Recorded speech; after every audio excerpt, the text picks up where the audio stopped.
What's the last few hours or few days been like since you learned, obviously, that you were going to get that number one overall pick?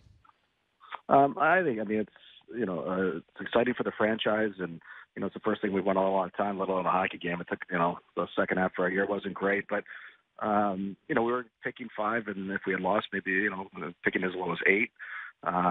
So we actually are starting. Our meetings are starting today, this week, and they've been planned a long time ago. But certainly, all our guys have jump in their step, and for for a franchise like ours to have really great news like that is really fantastic. And we have 11 picks, including the first overall in this draft. So that's the direction we're going, and we got to take advantage of it, though. Do you walk into those meetings and say, "Team, I've done my part"?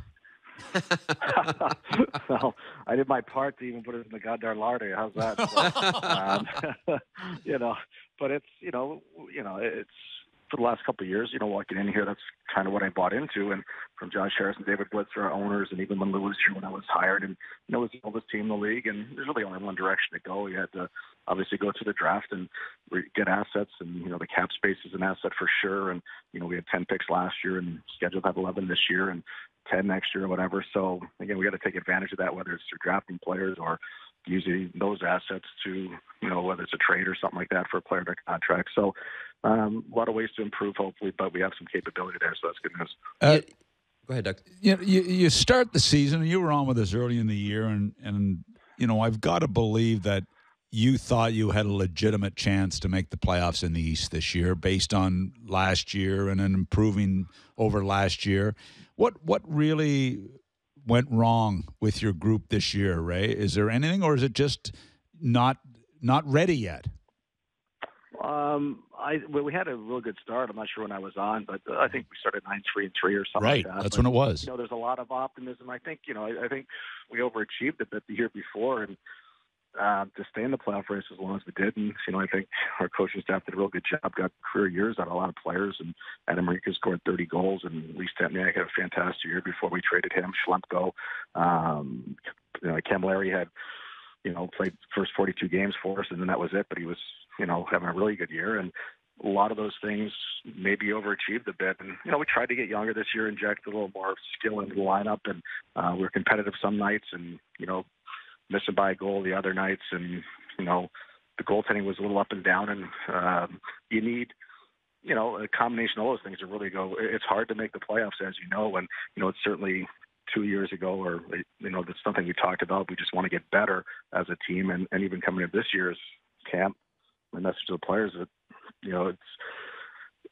if without a work ethic, without that we had the year before, it's going to be difficult. And I think we're up and down and a little inconsistent in some areas like that. But it's a work in progress. And we need more talent. There's no doubt about that. And that's something we got to continue striving for. But that's the direction we've gone with all these draft picks. And, it's nice to see guys like Mackenzie Blackwood the other night, our second round pick, having 58 saves in the AHL playoffs, 19 years old or 20 years old. And, Mikey McLeod and Bastian are having great years in Mississauga, and there's some trajectory here, which is nice. But again, whether it takes a little bit of time here, you have to do it the right way, and there's not a lot of shortcuts doing it. So hopefully, we're going to be on our way and be a more competitive hockey team. 3 quick hitters for you. We keep you around for a couple of post-draft interviews after the show goes off the air. When you leave our studio, what's the reaction you get from the other team representatives? Is it one they didn't even want to look at you, or is there a lot of congratulations?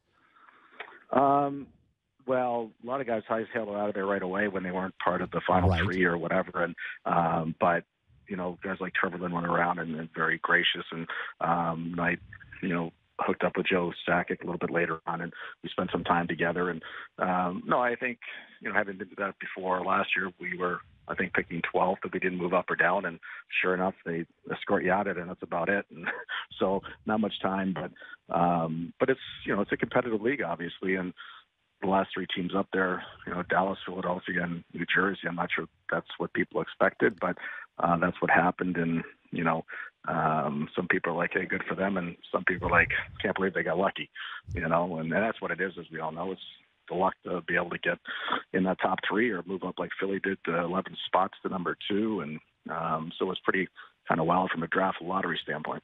Okay. Do you have a player in these top two that you like more than the other one in Nolan Patrick or Nico Hischier? I was asked that by, I think, John Shen in those interviews before the lottery took place that night, and he asked me the same question. I just said, yes, please, I'll take either one. If I'm in that position, that'd be great. But now you have the option. Yeah, exactly. And certainly no one, this is why we're going to have these meetings. We have plenty of time to decide this. And I know one thing, no one can jump over us to make this election, which is good news. And so we're going to have plenty of time to go through this. And if I knew exactly what we're going to take, I probably wouldn't tell you. And if when I say there's still plenty of work to do. Okay, so you even without telling us, you don't have one that you necessarily like a lot more than the other one? I guess that's what I'm telling you. Okay. The last one here is Ray, is the idea of somebody approaching you for that first pick. Has anybody done that yet? Not at this point. I think it's pretty fresh anyway. And, I think with anything, GMs always say, I'm open to anything, or, if they want to call, they're going to call. But there's plenty of time to kind of see where things are. And a lot of teams don't have their final meetings for a little while. We have them this week, and certainly we'll have other meetings leading up to the draft, no matter if we were picking 5 or 1. So, but everybody's got my number.